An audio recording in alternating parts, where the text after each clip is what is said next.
أعزائي طلاب الصف السادس الإعدادي، السلام عليكم ورحمة الله وبركاته. أهلا بيكم. كل عام وأنتم بخير. هنبدأ مع بعض نتكلم النهارده في التاريخ. أول درس في التاريخ بيتكلم عن ثورة 23 يوليو 1952. طيب نبدأ كده ونقول بسم الله، بس ما ننساش نشترك في القناة ونعمل لايك ونفعل زر الجرس، وأي حاجة محتاجينها تقدروا تتواصلوا معانا في التعليقات. طيب هنبدأ الأول بالنسبة للوحدة الثالثة، هنتكلم فيها عن ثورة 23 يوليو الصراع العربي الإسرائيلي. ده عنوان الوحدة. أول درس فيها ثورة 23 يوليو 1952. ثاني درس بيتكلم عن مصر والقضية الفلسطينية. ثالث درس بيتكلم عن حرب أكتوبر 1973. رابع درس هيتكلم عن مصر والصراع العربي الإسرائيلي. خامس درس هيتكلم عن ثورات 25 يناير و30 يونيو 2013. هنبدأ كده في الدرس الأول اللي بيتكلم عن ثورة 23 يوليو 1952. الصورة اللي قدامنا دي صورة للضباط الأحرار الذين قاموا بالثورة. نبدأ نتكلم عن أهداف الدرس. طبعا أهداف الدرس متعددة هنعرفها في الشرح واحنا شغالين مع بعض. أول نقطة عندي بيتكلم بيقول لي أهمية ثورة 23 يوليو 1952. هل الثورة دي لها أهمية؟ نقول له أيوه. طيب بيقول لي خلي بالك اختلفت الكتابات حول أهمية ثورة 23 يوليو 1952. يبقى ممكن يقول لي اختلفت الكتابات أو الآراء. يعني الآراء حول ثورة 23 يوليو تختلف. إزاي يا مستر؟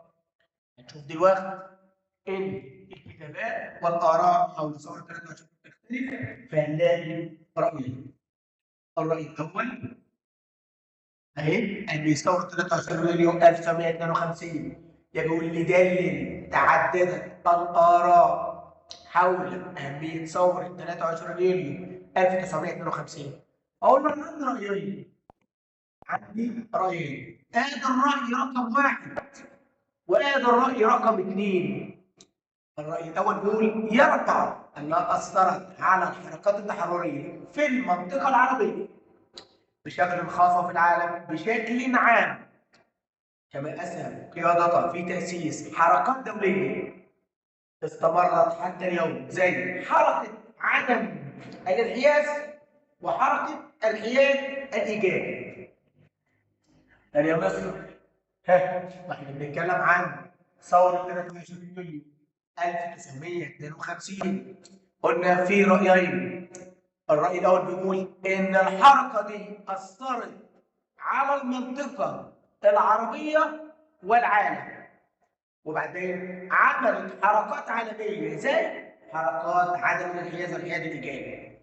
طيب الرأي الثاني يرى البعض الآخر أن ثورة يوليو 1952 لم تبدأ عندما أسس جمال عبد الناصر تنظيم الضباط الأحرار، أو عندما سيطرت قيادة الثورة على مقرات الجيش والإذاعة. أمال إيه؟ هل هي مكملة لنضال طويل وممتد لشعب مصر اللي هو ضد الفساد وضد الاحتلال، زي ما اتكلمنا عن الثورة العربية وثورة 1919.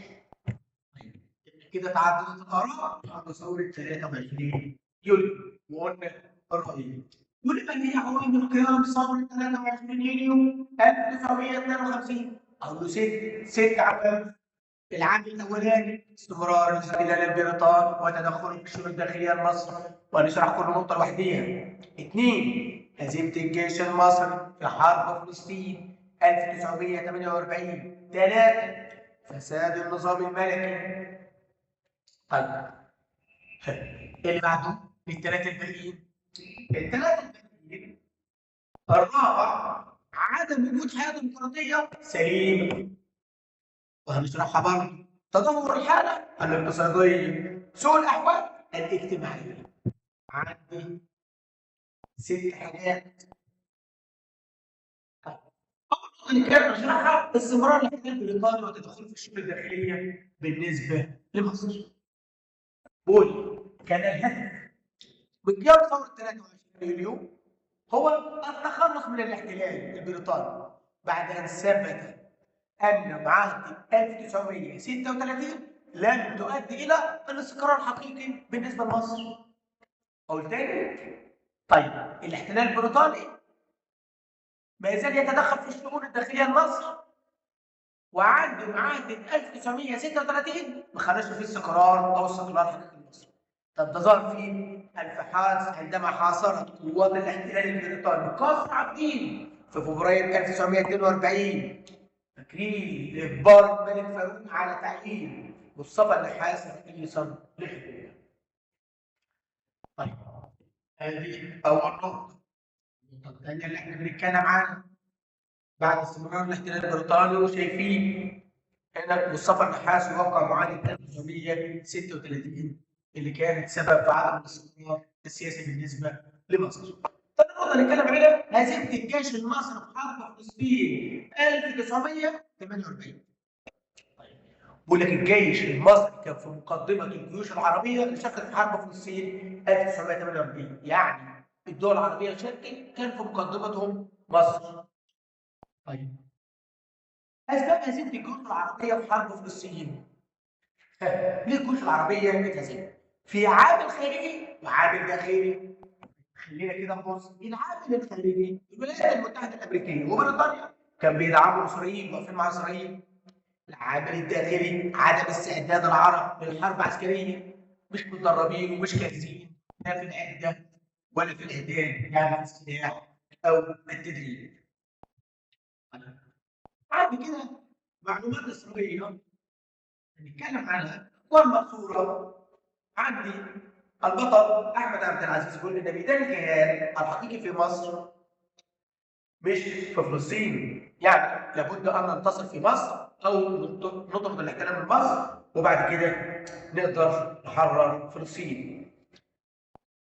انا فلسطين لا تتحرر الا تحرير مصر. من اللي قال كده؟ طبعا البطل برضه الرئيس الراحل جمال عبد الناصر. ثالث نقطه نتكلم عنها فساد النظام الملكي. النظام الملكي الحاكم كان فاسد. فساد النظام الملكي كان فاسدا قلنا قبل ما تقوم الثوره. ازاي؟ قلنا باربع. واحد الاستبداد بالحكم، هو بيحكم لوحده مستبد بالحكم. اثنين انتشار رشاوى او رشاوي كما حدث في صفقه الاسلحه الفاسده. يعني ايه انتشار رشاوي؟ يعني هنلاقي كان هناك الملك بياتي بالاسلحه الفاسده مقابل ان يحصل على المال، وطبعا ده كان بيدور الجيش والاستعداد المصري للحرب زي ما حدث في الحرب فلسطين. عدم وجود حياه ديمقراطيه سليمه. عدم وجود حياه ديمقراطيه سليمه ونزال الصراع بين الاحزاب السياسيه من اجل الوصول للحكم. طيب بسبب خضوع مصر للاحتلال البريطاني، يعني مصر كانت تحت الاحتلال. وبعدين فساد النظام الملكي، النظام الملكي كان فاسد. وبعدين فساد الاحزاب السياسيه، الاحزاب السياسيه كانت فاسده. واحنا بنتكلم عدم وجود حياه ديمقراطيه سليمه، هنبدا تدهور الحاله الاقتصاديه بالنسبه لمصر. كنا توقيع معاهده 1936 ادى الى ان اصبحت مصر ميدان للحرب العالميه الثانيه واستنزاف موارد البلاد لخدمة بريطانيا وحلفائها. فده كله أدى إلى تدهور الحالة الاقتصادية بالنسبة لمصر. طب نتج عن ذلك إرهاق الحرب الاقتصاد المصري. يعني كل الأموال اللي بتأتي بتتصرف على الحرب. اثنين، زيادة معاناة الشعب المصري. طبعا يعاني من الفقر والجهل والمرض بسبب ان كل الاموال بتصرف على الحرب.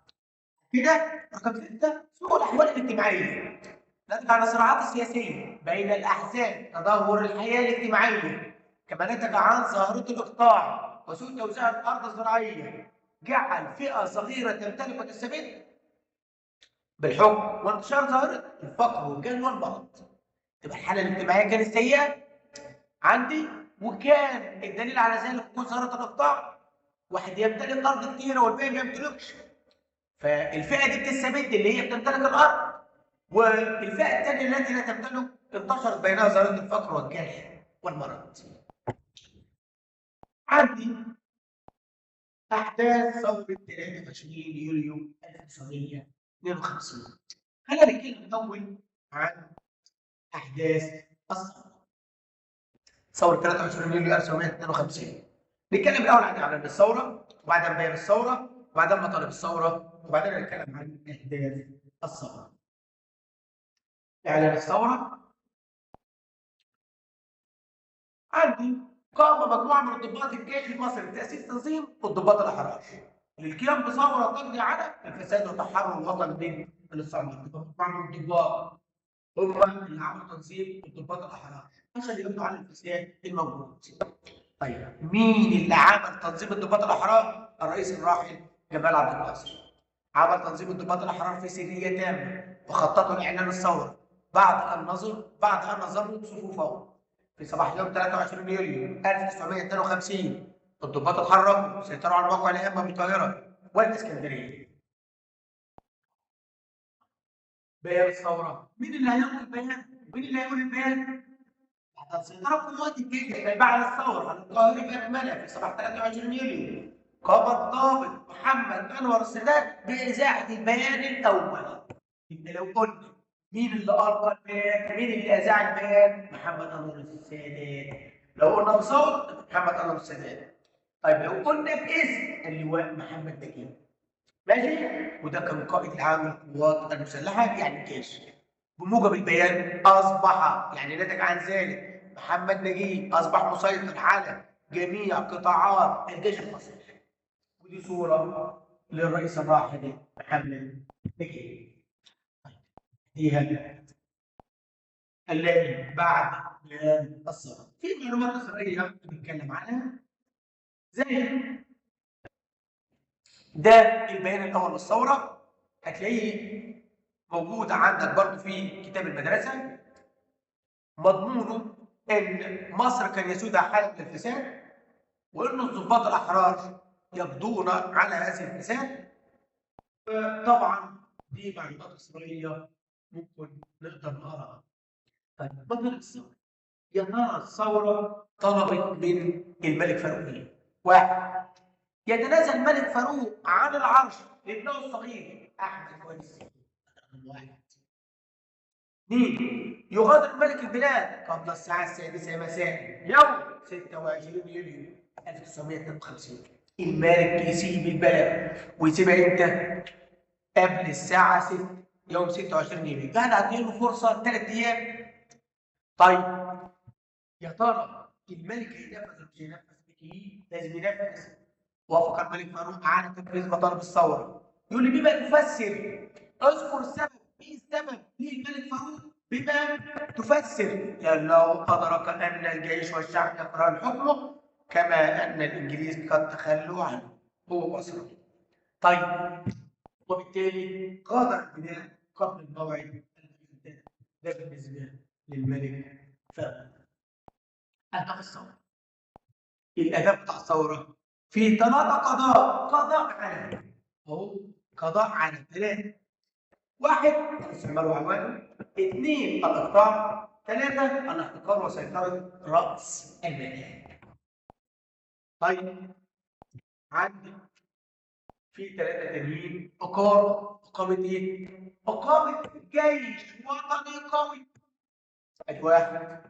2 اقامه عداله اجتماعيه. 3 اقامه حياه ديمقراطيه سليمه. ده بالنسبه لاهداف الثوره. بعد الثوره 3 قضاء و3 اقامه. قضاء على الاقطاع وسيطره راس المال، القضاء على الاقطاع، القضاء على الفساد، اقامه جيش وطني قوي، اقامه عداله اجتماعيه، اقامه حياه ديمقراطيه سليمه. نتكلم بعد كده عن انجازات ثوره 23 يوليو. نلاقي ان انجازات الثوره انجازات متعدده. انجازات الثوره انجازات متعدده، وده اللي هنتكلم عنه المره الجايه ان شاء الله. والسلام عليكم ورحمة الله.